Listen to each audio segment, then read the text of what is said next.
Rated ICFS, and I'm Robert Johnson. I'm here with Katie DeRijo. Thank you for saying my name right. Oh my gosh, no one ever does. They always say it wrong. I've also been told my last name is Doritos, and I wish it were true because I would love to be heir to that fortune. That sounds delicious, but we're here to talk about something sweeter than Doritos.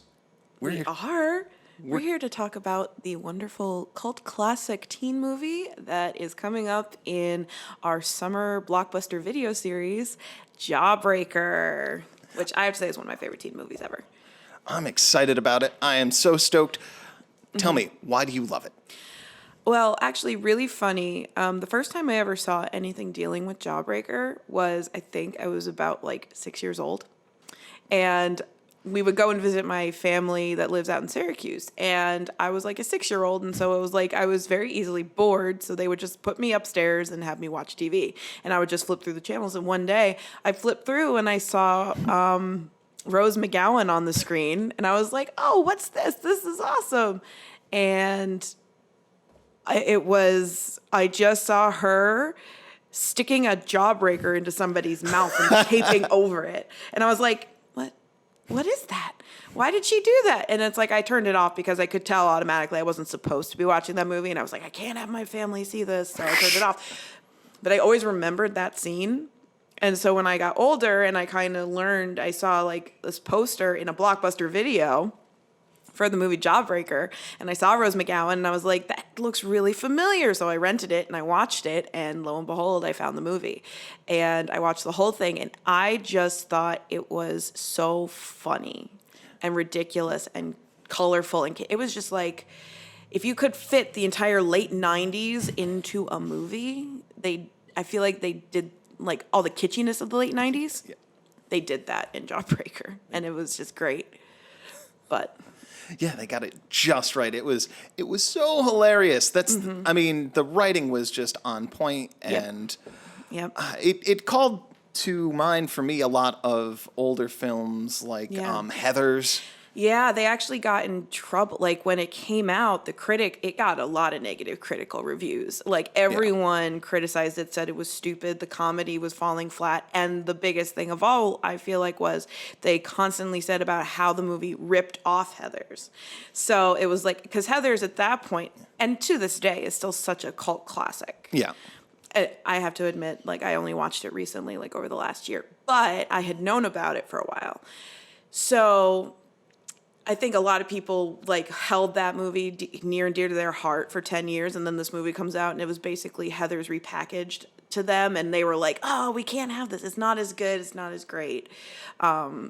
So that I found hilarious that after that, and once it got to Blockbuster Video, all of a sudden everyone's like, this movie's actually great. This movie's actually fun. This movie is funny, and it's not super serious. Yeah. You can kind of tell that they're taking it to a level of complete and utter ridiculousness. Just the premise is absolutely insane, Yeah, it certainly didn't take itself as seriously or as dourly as Heathers. It was... Exactly. I will say this, with Heathers, it definitely felt like Winona Ryder's character was so... she was friends with these people, but she didn't want to be friends with these people, and you always felt that she didn't like her life, and then she meets Christian Slater, and everything just goes off the rails, and it was a dark comedy. It's there were funny moments where you're like, oh my god, you have to laugh at it. When her friend just when they kill her, give her poison, and she just falls and breaks the table.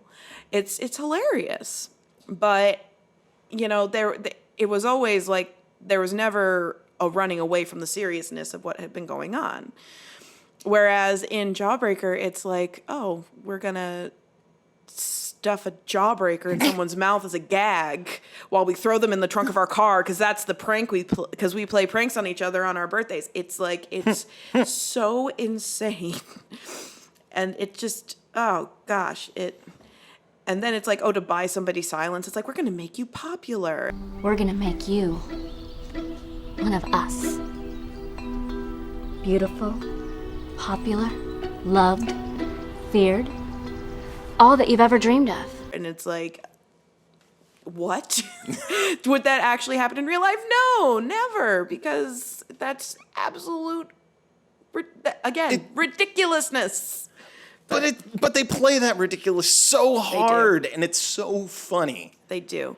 One thing that I did like is the writer and director, Darren Stein.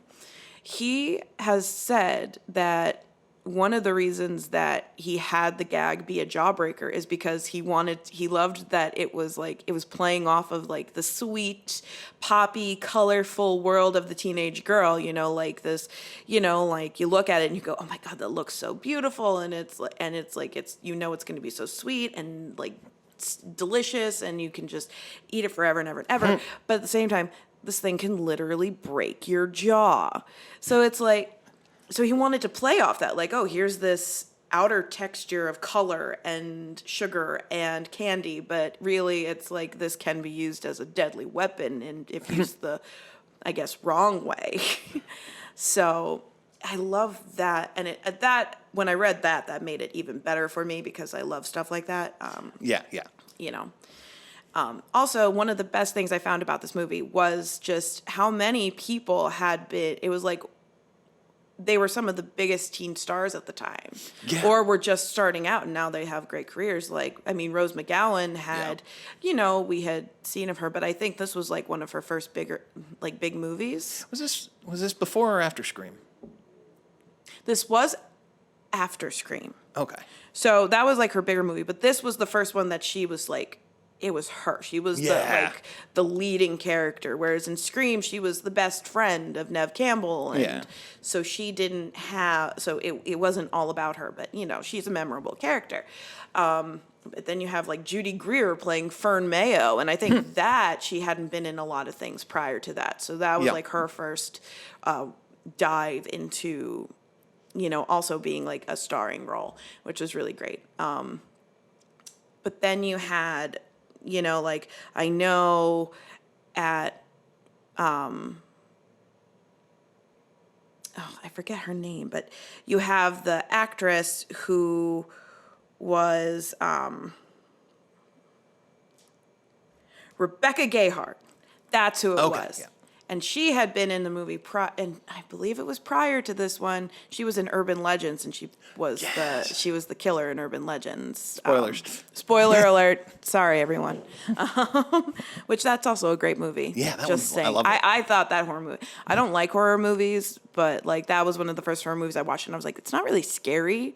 It's really kind of funny and cool. But that's just me. Yeah, it definitely had good sense of humor there. Yeah.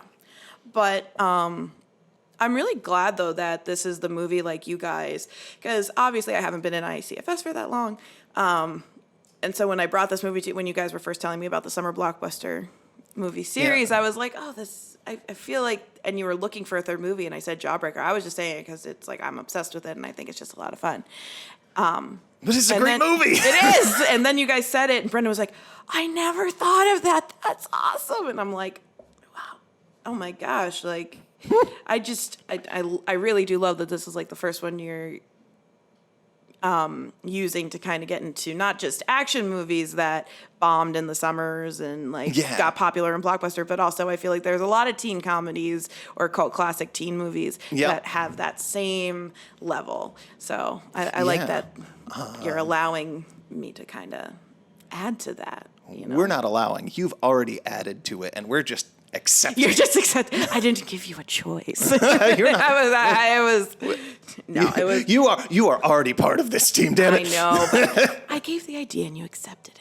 But anyway. Do you have any other ideas for great films that we have not yet explored for maybe next year? I feel like Urban Legends, now that I mentioned it, that's like one that not a lot of people I feel like either know about, or if they do know about it, it is that cult classic status, because it is just like one of those teen slasher films that you're just like, wow, that's just like, that's like, it was Cabin in the Woods, I feel like, before Cabin in the Woods. Oh, yeah. Would you agree with me on that? Like, not so much in the premise, it's a totally different premise, but just the, like... standing on the outside, looking in, but still also being part of the medium, kind of thing. What else? There's so many. I feel like we could do something like the original Hairspray. Ooh, yeah, that'd be a lot of fun. That's a John Waters film that It was Divine's last film too. We have not fun done a John fact. Waters film at ICFS in a long time. I think that one would be a lot of fun because Jerry Stiller is in it. Yep. Like I said, it's Divine's last film. That was Ricky Lake's first film. Yep. That's just it's a lot of great fun, and it is so different from the musical that took inspiration from it. Like the musical, it's funny and it's cheeky, but it's like wholesome and great and fun. And because the original is a John Waters film, there's always that little bit of edge of just weird and out there and quirk that make it totally different. And also, it's not a musical. I want to make sure you know that it's not a musical. Not a musical. Don't get it confused. John Waters does not make musicals. You can come in singing the Hairspray musical, but it's not going to be on screen. But stuff like that. I like a lot of these like weirder ones that, people that maybe they don't necessarily get as much play or as much thought of being good, but I think like they bring something to the table in terms of just like they're out there. Yeah. You know what I mean? I find that a lot of times when you end up going to the best, what stands out, because everything has a certain level of production value to get there. Exactly. Is what stands out is the things that are unique, the things that either have a little edge to it or have a different stance to it or took something or concepts from other things, threw them together in a way that never got tried before. Exactly. And I think that's just something that always deserves a little bit more of a showcasing than people would admit. Yeah. Will it be the bestsellers? Probably not. But No. you know what? That shouldn't ever stop. At this point, I mean, we did just show like Hard Ticket to Hawaii and Miami Connection. I mean, come on now. I didn't know that those movies existed until I started ICFS. So what is that? Yeah, exactly. There's enough intricacy and there's enough texture in all of our storytelling nowadays. Exactly. We can give the cool stuff a look. Yes, we can. Yes, we can. But but there's so many out there. And I feel like, especially with late 90s teen movies, it's just, the possibilities are endless. You can find something for everyone that,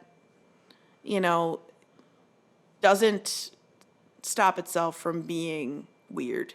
Yeah. You know what I mean? Yeah, it doesn't hold back that oddity that makes it really, really enthralling. Yep. But I'm going to ask you, because I know you and Brendan did the favorite moments from past movies that we have done. Okay. I want to ask you what your favorite moment from Jawbreaker is. So this one is also easy, and it's the moment you were talking about. Okay. But specifically, the look on her face with the Jawbreaker. Yep. Just it's a still frame in my mind of Yep. That's like the first time you're like, what? Yeah. No one like for a second, because you don't know it's her friends, you're like, what? People are kidnapping her. It's crazy. But you don't expect that instantaneously. And then you just see the big ball just right in her throat. And you're like, oh, God. That is not an Adam's apple. Nope. Mm-hmm. She doesn't. Yep. That right there, it's just inescapable. It is. It really is. I'm just going to add in here that my favorite moment is actually at the prom, when you keep hearing the repeating voice, like you keep hearing Rose McGowan as Courtney's voice in the recording going, I killed Liz. I killed the teen dream. Deal with it. Thank you, everyone. I killed Liz. I killed the teen dream. Deal with it. I killed Liz. I killed the teen dream. Deal with it. What? I killed Liz. I killed the teen dream. Deal with it. And you're just like, that's so bitchy high schooler. Oh my God. And you just hear it over and over again. And she just like is looking around frantic, like, what? I don't know. And then she just runs away and she starts crying and people are pelting her with their corsages. And like, I think, and like her hair comes undone. And then she's just got mascara running down her face. And then her Julie just takes the picture and it's another freeze frame. It's like, oh my gosh, that whole ending bit is so hilarious. They have a lot of really good, like, picturesque moment. Okay, not picturesque, but. No, but like you can take a still of that and it's. Yeah. It's a picture that you want to know what happened. It's the story picture. Yeah, they It's not something on the level of Roma, but it's something on the level of like if someone shows you a still from the movie, you're like, what is going on? I need to watch that movie. I need to watch it to see what's going on. I need this context. I need it in my life. Yep, exactly. Yeah. Exactly. It's probably one of the best parts of that movie is there's so many little just moments. Stills. Yep.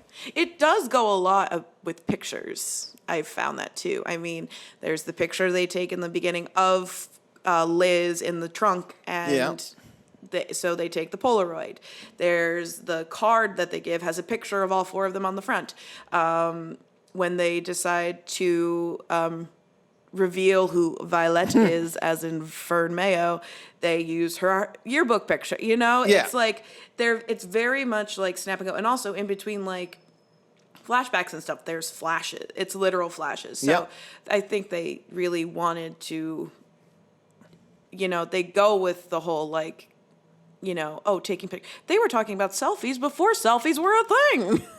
Maybe. Back in my day, we didn't have selfies, we had Polaroids, and we liked it. It was instantaneously in our hands. We just had to shake it a bit. Don't quote me on that out of context. Yeah, please no. But yeah,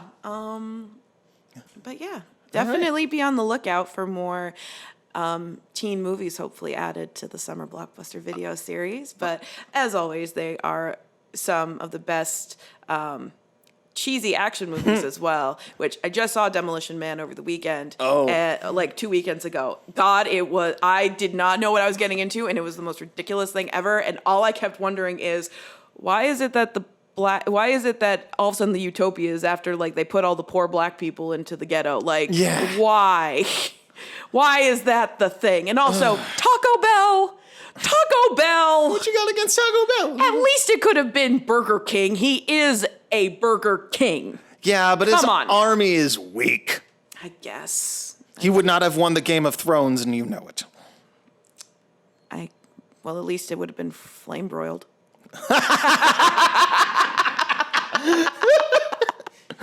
Okay, and on that note of Game of Thrones puns, this has been another episode of Rated ICFS, and we will see you guys.